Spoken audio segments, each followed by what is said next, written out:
Welcome to The Explainer. Today, we're digging into the ideology of Dr. Israr Ahmed. Now, he was a really prominent, but as you'll see, a pretty controversial Islamic scholar from Pakistan. We're going to use the source materials available to us to map out his very complex worldview.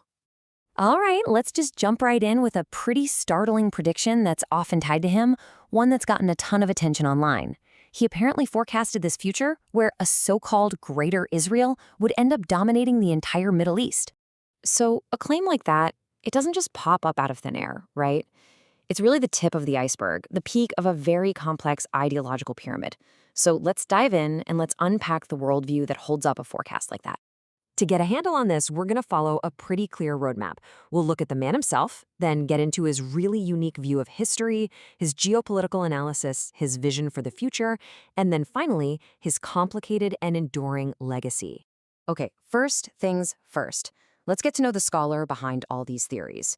Who exactly was Dr. Israr Ahmed? Well, his background is pretty fascinating. He actually started out as a medical doctor, but his real passion was theology, and he went on to get a master's in Islamic studies. For a while, he was involved with a major political party, but he got really disillusioned with the whole electoral politics thing. He basically thought it was a complete distraction from what he saw as the true goal, a revolutionary revival of Islam and the reestablishment of a caliphate, a single unified Islamic state.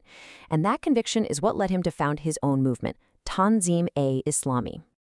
Okay, so this next part is absolutely crucial. To understand his entire worldview, you have to get a grip on his unique interpretation of history.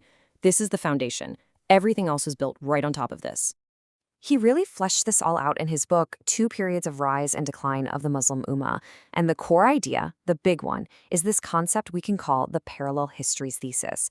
He basically argued that the historical path of the Muslim community almost perfectly mirrors the historical path of the Jewish people. And this is where it gets really interesting. He creates this direct one-to-one parallel. His argument is that just as the Jewish people went through this cycle of rise, fall, and then what he calls divine chastisement, the Muslim world has followed an almost identical pattern. And for him, each period of decline was a kind of punishment for straying from the faith. So this timeline here really helps visualize his model. You've got the first rise, led by the Arabs, which he claims just ended in moral decay.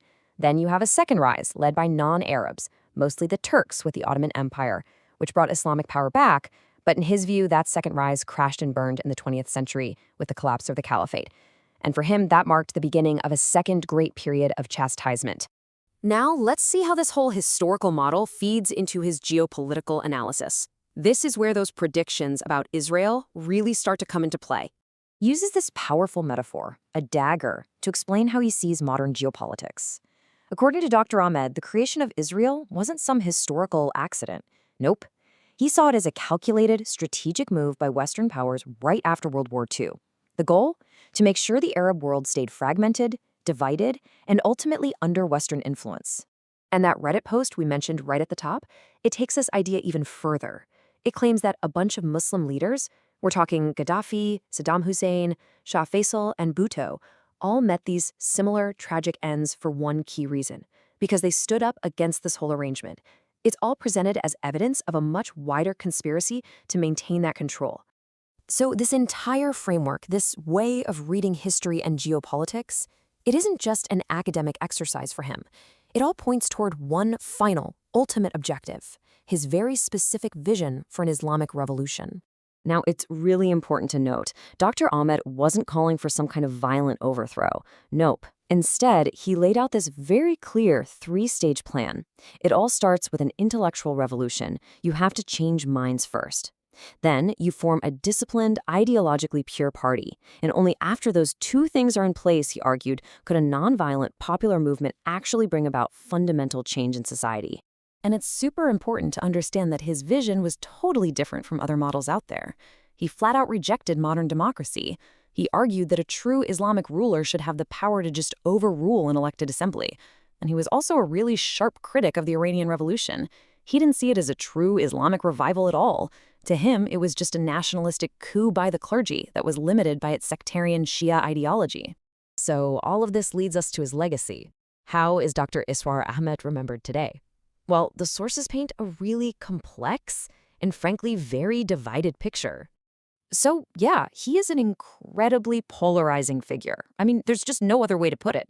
On one hand, you have his followers, who you see in online discussions, calling him one of the greatest scholars of his time. They see an educated man who backed up his arguments with evidence and made complex religious ideas easy to understand. But then, on the other hand, you have his critics, who just dismiss him as a typical conspiracy theorist. And pretty significantly, other sources point to his deeply anti-Jewish rhetoric, noting he described Jews as a cursed race and pushed ideas about a Jew world order. And that really leaves us with one last big thought to chew on.